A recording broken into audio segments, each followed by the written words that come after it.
Bonjour à toutes et à tous et bienvenue dans un nouvel épisode du Popcorn Review. C'est une émission très spéciale que j'anime ce soir, aujourd'hui, vraiment dans le cadre des dernières sorties de biopics musicaux. Nous sommes allés voir Un parfait inconnu et Better Man, deux films qui sont très intéressants à analyser dans leurs caractéristiques, de ce genre cinématographique. On se penchera donc sur ces différents aspects de ces deux films, puis nous ouvrirons le débat à des biopics musicaux plus variés.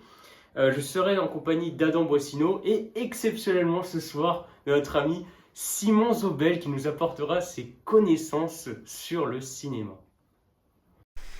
On se retrouve donc sur le plateau du Popcorn Review dans une disposition assez étonnante ce soir, assez spéciale forcément dans le cadre de cette émission sur les biopics musicaux. Donc j'ai à ma droite Adam Boissino que vous connaissez bien pour sa vie toujours très pointilleux, et à ma gauche forcément l'invité du soir, le guest, le spécial guest, Simon Zobel qui nous apportera un peu ses points de vue sur ce type cinématographique des biopics musicaux. Ça va être intéressant de discuter un peu avec des points de vue différents sur des films de ce style-là.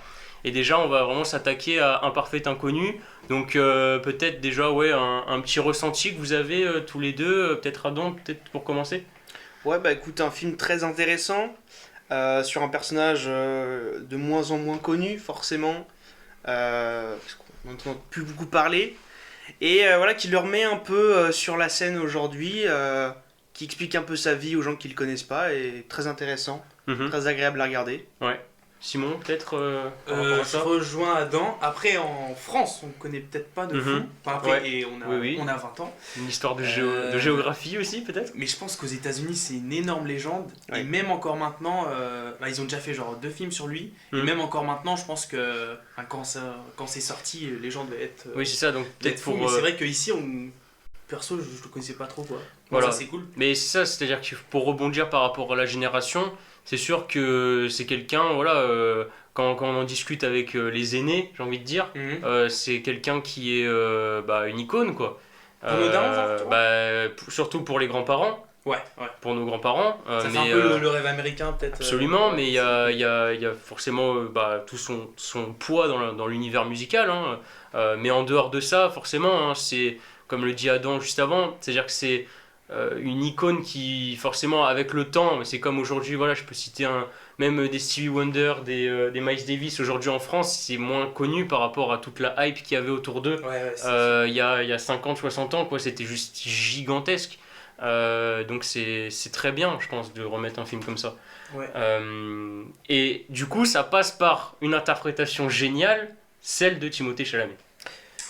Effectivement, Timothée Chalamet qui revient, la dernière fois c'était dans Dune, si je me souviens bien, qui nous délivre encore une fois une performance assez épatante. On est sur un acting très très bon, qui plus est il chante, jusqu'à le confondre avec Bob Dylan, donc une très belle performance qui nous propose, je trouve.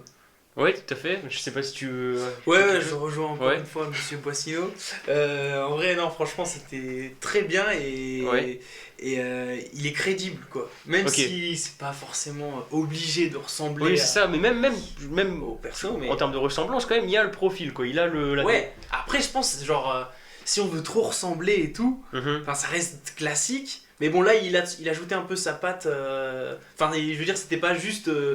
Il incarnait Bob Dylan et juste un acteur qui joue Bob Dylan. Il le jouait très bien. Il avait sa patte. Je crois qu'il s'est fait 5 ans qu'il s'entraîne à chanter. C'est-à-dire que pour la petite anecdote, il y a quand même des gens de l'équipe de tournage qui, lorsqu'on leur mettait la voix de Dylan, la voix de Timothée Chalamet, se trompaient sur l'original, c'est-à-dire se trompaient sur la musique qui était interprétée par Dylan. Donc il y a quand même un énorme travail derrière. Mais sans abandonner l'identité de Timothée Chalamet.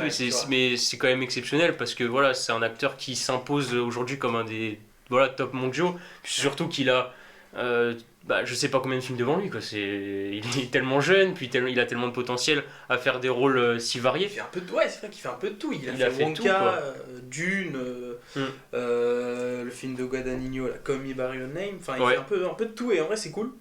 Donc je pense que Ok. ça annonce du bon. Et c'est sûr qu'après, par rapport au personnage de Bob Dylan, si j'essaye un peu dans le même esprit que ce qu'on disait par rapport à cette génération, l'écart qu'on peut avoir, nous, des gens qui n'ont même pas 20 ans, par rapport à connaître une idole des années 60, c'est difficile. Par contre, il y a quand même quelque chose qu'on peut dire, c'est que en mettant comme ça à l'image, à l'écran, un personnage libre, un personnage qui est en marge, qui est sûr de ce qu'il fait et qui s'oppose un peu aux gens qui voudraient lui mettre des bâtons dans les roues, à vouloir lui dire comment il doit faire sa musique. Non, lui, il est sûr de ses capacités. Il est fort, c'est fort. Le festival là à la fin. Enfin, ouais. Je sais pas si c'est spoil ou pas, mais. Non, bien sûr. La scène électrique de la fin, elle est quand même géniale, quoi. Oui. Et je trouve en plus qu'il conclut bien, puisque il décide quand même de faire un truc que à la gratte. Ouais. À la fin, quand même, vraiment bien. Et la scène était vraiment lourde, quoi. Ça a duré quoi, 20 bonnes minutes, je pense. Et c'était une très bonne conclusion et une bonne idée du personnage. En 4 ans, ils prennent de 61-64, je crois. T'as quand même une bonne idée du mec et t'as pas toute sa vie qui est représentée. Ouais, c'est ça, bien sûr. Ça suffit à oui. Non, c'est vrai que le film se penche sur la bonne période, je trouve. C'est pas non plus barbant, c'est intéressant ce qu'on voit. Ouais. Pour autant, on couvre une période quand même relativement longue. Ouais. Et pour revenir sur la question en elle-même, c'est vrai que de montrer un personnage qui sait ce qu'il veut, qui n'a pas peur d'y arriver, ça s'inscrit aussi un peu dans les valeurs qu'on recherche de plus en plus aujourd'hui, je trouve. Surtout dans notre génération où chacun a des rêves et veut y aller alors que... Enfin, et veut les poursuivre alors que c'était pas forcément le cas il y a quelques années. Ouais. Et effectivement, ça permet d'inspirer certains qui doutent. C'est ça. Mais du coup, après, le fait de proposer des biopics musicaux en ce moment, forcément, c'est l'objet aussi de notre review de ce soir, où on va aussi venir là, forcément, à l'analyse de Better Man. C'est des personnages qui sont quand même franchement atypiques. C'est des hommes qui ont marqué leur temps, qui ont connu un succès énorme. Mais c'est aussi des vrais humains particuliers, quoi. Et donc, cet aspect, je me dis, il est mystérieux de fou, tu vois. Mais en vrai, le film prétend pas essayer de le comprendre, avec des flashbacks, avec des explications et tout. Parce qu'en vrai, il est quand même giga particulier. Et puis il est un peu égoïste et tout. Oui. On n'est pas en train d'essayer de justifier et tout. Juste, on le découvre. Et par son évolution avec les femmes, dans la musique et tout, c'est quand même cool, mais ça se prétend pas à vouloir le comprendre, quoi. Et ça, j'ai trouvé ça super bien. Ouais. Et c'était naturel, quoi, comme film. Oui, c'est ça, c'était à nous vraiment de nous forger notre propre avis sur le personnage. Et au final, c'est parfois une bonne idée, quoi. Et avec la musique, ça passait très bien. Enfin, tu comprenais bien avec les sons. Bon, du coup, pour passer ensuite à Better Man, pareil, au niveau de ce ressenti, qu'est-ce que ça en dit, là? Tu veux commencer? En vrai, très surprenant. Ouais. Moi, j'avais vu, en vrai, je crois que je connaissais même pas Robbie Williams, tu vois. Ok. Mais j'avais juste vu un biopic sur ce type fait par un singe. Je pense comme beaucoup, enfin non, parce que le film a bien flop, même au Royaume-Uni, où c'est une giga star. Et le fait que c'était un singe, en vrai, ça m'a hypé de fou. Et en vrai, moi, perso, ça a marché dès le début. Il était super bien fait. Le concept, en fait. Ouais, le concept était fou. Et comme l'histoire de Robbie Williams, sa vie et tout, est très intéressante, enfin, ça bouge, il y a plein d'événements et tout, ça a trop bien marché, quoi. Et la réal, enfin bref, il y a plein de trucs que moi, j'ai trop kiffé, quoi. Ok. Adam? Non, je suis d'accord, je l'ai un peu plus préféré par rapport à Un Parfait Inconnu. Je trouve qu'on rentre plus dedans, on s'attache plus au personnage, il y a un truc de proximité qui se crée en plus. C'est puissant, quoi. Voilà, on s'y attache, on s'identifie, on essaie de comprendre un peu ce qui lui arrive. Là où justement, par rapport à ce que tu disais tout à l'heure, Un Parfait Inconnu, on nous montre le personnage et on nous laisse se faire un avis. Ouais. Là où pour le coup, le film prend quand même un parti Et Ouais, ça gros marche. parti pris quand même. Il y a un très gros parti et pour le Ouais. coup. C'est ça, parce que c'est quand même, quand on y pense, un risque de réalisation qui est énorme. Est-ce que ça a été déjà fait un truc comme ça?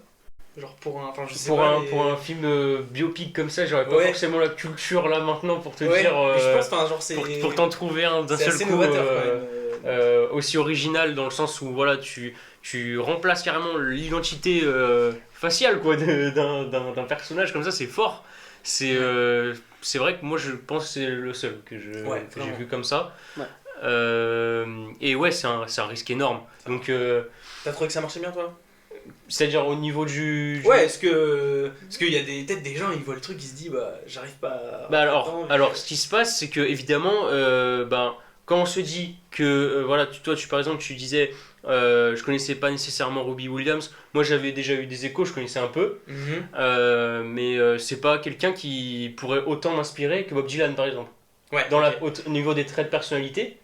Et pour autant, il y a quand même ce risque pris de, comme je l'ai dit, de mettre voilà, un singe à sa place, quoi.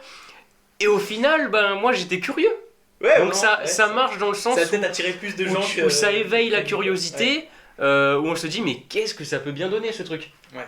Voilà, c'est plutôt là-dessus.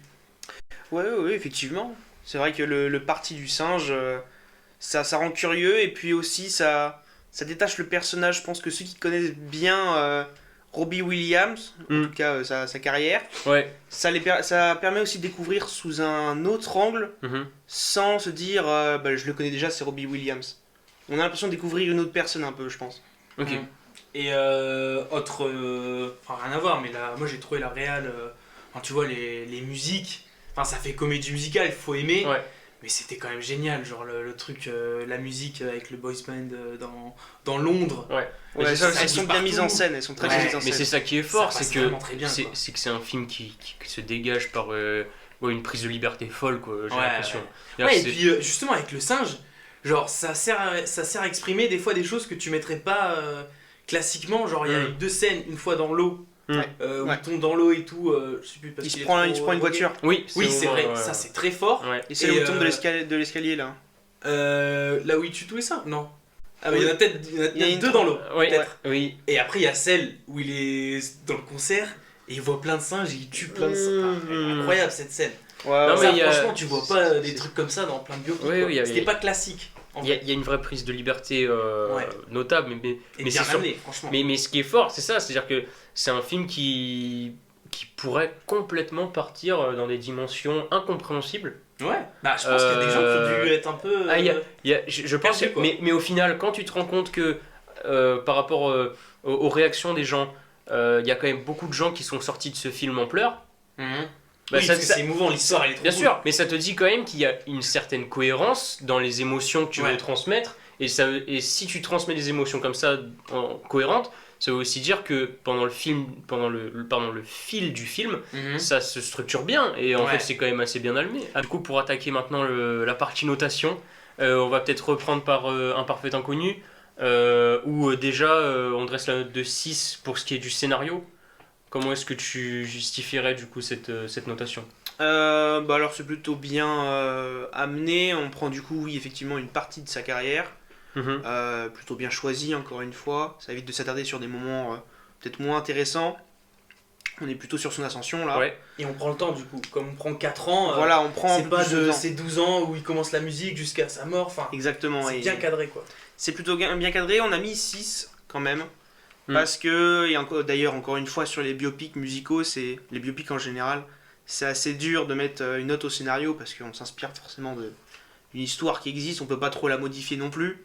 C'est surtout comme qu'est-ce qu'on veut raconter cette histoire, et là pour le coup, c'est plutôt bien mis, ouais, je trouvais. Ok. Bah à chaque fois on va faire en comparaison. Donc voilà, vraiment on va comparer à chaque fois pour comme ça les gens vraiment Ok. auront ce comparatif pour chaque catégorie de notation. Par rapport à Better Man, un peu mieux, 7 sur 10. Ça du coup on peut le comprendre forcément par l'aspect voilà plus imaginatif, peut-être plus créatif, Ouais. qui est apporté et qui en fait est un peu plus qu'une biographie qui reste assez simpliste pour ce qui est d'un parfait inconnu. Voilà, exactement. Ok, évidemment. C'est vrai. Par rapport après au personnage, alors là, du coup, il y a quand même une petite marge qui se fait. Parce que, clairement, on a quand même un avantage de Better Man, étant donné que là, Better Man reçoit 7 et Un Parfait Inconnu 5, mais vraiment parce que lorsqu'on sort d'Un Parfait Inconnu, alors Simon aura sûrement un avis différent, en fait, le personnage de Bobby, de Bob Dylan, est tellement imposant dans la structure du film que ça laisse pas vraiment la place à l'écriture et au développement des personnages. Ouais, c'est un peu vrai. Ouais. Enfin, il utilise un peu. Enfin, les autres sont un peu sur son chemin, peut-être. Oui. Non, par contre, j'ai kiffé le personnage de Joanne, la chanteuse. Ouais. Et aussi elle joue bien. de l'entourage, tout ce qui est son mentor Pete et un peu les businessmen. Il y a 3 Ouais, c'est gars. ça, mais ça ouais. du coup, ça rentre vraiment dans la partie acting, tu vois. Ouais, Et, mais même Pete, mais- j'ai quand même bien aimé Ouais, son cheminement. ok, ok. Ça commence à être un mentor, puis à la fin, avec son.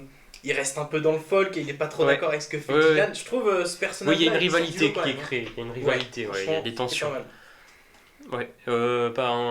Non, oui, je suis plutôt d'accord. C'est le seul personnage, je trouve, qui est plutôt bien développé. Joanne, je suis pas vraiment d'accord. Je trouve Ah ouais. qu'on la voit pas beaucoup. On comprend pas Ah oui, elle a trop pas son trop, rôle. On voit voilà, qu'elle fait une tournée avec lui, mais Peut-être qu'ils l'ont mise parce qu'elle était hyper importante dans la vraie histoire. voilà. Hmm. Mais je pense qu'ils auraient pu essayer de la mettre un peu plus, de la représenter un peu plus. D'accord. Voilà, c'est- Mais là, du coup, pour faire la comparaison, 7 sur 10 pour Better Man, qui là, encore une fois, reste sur des standards assez élevés, étant donné que lorsqu'on regarde vraiment, quand on essaye d'analyser, les personnages, ils sont quand même plutôt corrects. Parce qu'il y a le personnage forcément du singe, mais en dehors de ça, on retient la mamie, La mamie, on ouais. retient le père, Ouais, la c'est- mère, il peut y avoir débat, mais sur le... À la fin, quand Oui. il y a le spectacle. Ouais, quand il y a le spectacle. Ouais. Oui, c'est vrai qu'ils sont très attachants et dans leur rapport avec, Robbie Williams, Ouais. c'est lourd. Il est inspiré par sa mamie et son père. C'est une relation un peu bizarre. Les scènes quand ils sont au château, dans la demeure là, dans le lac, ils sont trop bien. Donc ouais, c'est vrai qu'ils étaient très très attachants. Mais ça c'est fort parce que entre les personnages, c'est là où tu vois aussi que c'est bien écrit, c'est parce que t'as des personnages qui sont aux antipodes. Et en fait, il a des comportements vis-à-vis de propres membres de sa famille qui sont tellement différents Ouais. entre quand il s'adresse à sa mamie, quand il s'adresse à son père. L'écart Il y a sa meuf aussi. d'expression, quoi. Voilà, donc 7 sur 10. Pour ce qui est des performances, forcément, Un Parfait Inconnu récolte 8 sur 10. Si on doit que noter Timothée Chalamet, je pense qu'on explose les compteurs, mais c'est quand même une catégorie à prendre sur l'ensemble du casting. Donc il faut les chansons, ça joue dedans. oui, dans le sens où il chante lui-même, quoi. C'est assez troublant, quoi. C'est troublant en fait. Ok. Johan très très bien joué et Pete je trouve Ouais. très très bien joué aussi. Enfin globalement tout le monde était là. Ouais, Johan, Ouais, je trouve dans la relation toxique. Hein. Ouais, c'est Monica Barbaro, On je crois. sent cet aspect un peu je t'attire, tu me repousses, Ouais. qui est quand même assez remarquable. Et pour les performances de Better Man, là on est quand même un peu en dessous qu'un Parfait Inconnu. Où c'est vrai que il y a à la fois ce truc de on choisit un singe pour interpréter le perso principal, mais forcément en dehors de ça, c'est pas un acting qui est Le papa cool. En vrai. remarquable. C'est un acting cool. C'est un- Il est sympa, mais sans forcément C'est être pas transcendant. des rôles, je pense, qui sont extrêmement durs à interpréter en fait. C'est pas des rôles, c'est des rôles où Pareil je pour pense la que mamie, ouais. tu reçois la fiche, Ouais. tu reçois la fiche technique du réalisateur, tu te dis ok, c'est pas mal, franchement il y a des points clés à travailler. Ça je n'en doute pas, tu vois, c'est quand même bien écrit. Le truc c'est que je pense que vraiment se mettre dans le personnage n'est pas si dur que ça pour un film comme ça. Après ils sont Voilà. quand même très touchants les deux. Enfin la grand-mère super touchante. Après voilà ils te prennent un peu. Enfin tu vois il y a des flashbacks. Forcément ça joue et du coup ça passe plus facilement forcément. Ouais, mais pour moi, l'émotion dans ce film-là, elle se transmet plus par l'image et plus le message plutôt que par un acting. Après, Ouais, ça peut Ça être prime. un avis personnel, mais je trouve que c'est plutôt l'acting ressort moins, quoi. une morale, une évolution du film Mhm. qui fait que tu vas vraiment être touché. Sinon, par rapport à la catégorie d'objectifs, pour Un Parfait Inconnu, voilà, savoir que l'objectif quand même, se dire on va peut-être remettre au goût du jour une idole comme Bob Dylan, c'est intéressant, mais ça reste un objectif un peu, voilà, un peu facile à toucher, quoi. Oui, voilà, ça va toucher les fans de Bob Dylan et les fans de Timothée Chalamet, je trouve. Ouais. Les gens un peu curieux à la limite, mais le grand public s'y intéressera pas forcément. Ouais. C'est pas ça qui va rendre populaire à nouveau Bob Dylan, je pense. Il n'y a pas cette dimension en fait. Là on C'est se bien, dit, ouais, sinon, c'est comme l'a dit Adam quoi. C'est les fans de Timothée Chalamet, les gens qui vont vraiment être intéressés de la culture américaine pour l'évolution musicale. Et aussi, ouais, il y a beaucoup d'épisodes de l'histoire des États-Unis. C'est vrai, c'est un peu le reflet de son Kennedy, époque, quand même, ce Kennedy, film, tout ça. La crise de Cuba. Sur la baie des cochons quoi. Pour les... Ouais, franchement, c'était bien aussi sur ce point-là. Ouais. Pour enfin. Ah non, pardon, je reviens pour l'objectif de Better Man, où là c'est l'originalité qui prime. Ouais, voilà. C'est- Finalement, le pari de mettre un singe qui marche très très bien, donc un 8. Et enfin, la dernière caractéristique donc, des films, la qualité image-plan. Forcément, là, on prend pas en compte la musique dans le sens où à chaque fois, c'est des musiques originales des artistes, quoi. Donc, c'est pas forcément un aspect du cinéma, quoi, qui a été travaillé. Comment elles sont amenées, quoi. Ouais. Et là, clairement, dans la qualité image-plan, quand même, Un Parfait Inconnu, c'est beau.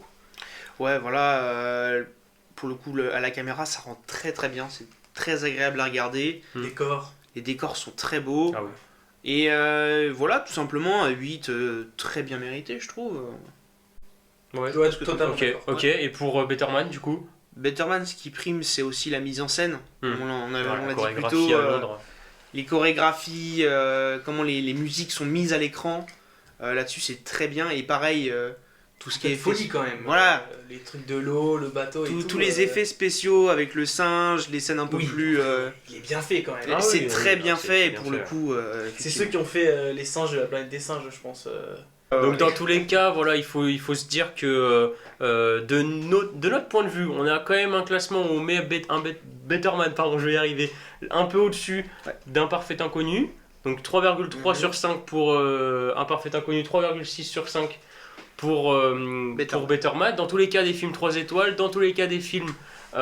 si vous êtes... Ouais, c'est ça, des films quand même à voir, surtout si vous êtes curieux. Dans tous les cas, en fait, ça va éveiller votre curiosité, à part pour Un Parfait Inconnu, si vraiment vous n'aimez pas du tout, je sais pas moi, la musique, vous n'êtes pas sensible à ce type de cinéma biographique, je pense peut-être pas, mais en tout cas pour Better Man, c'est vraiment... Il n'y a quand même pas besoin d'être fan ou d'être familier des chanteurs, quoi. Enfin, comme l'histoire elle est bien, c'est bien mis, pour les deux, c'est bien mis en scène.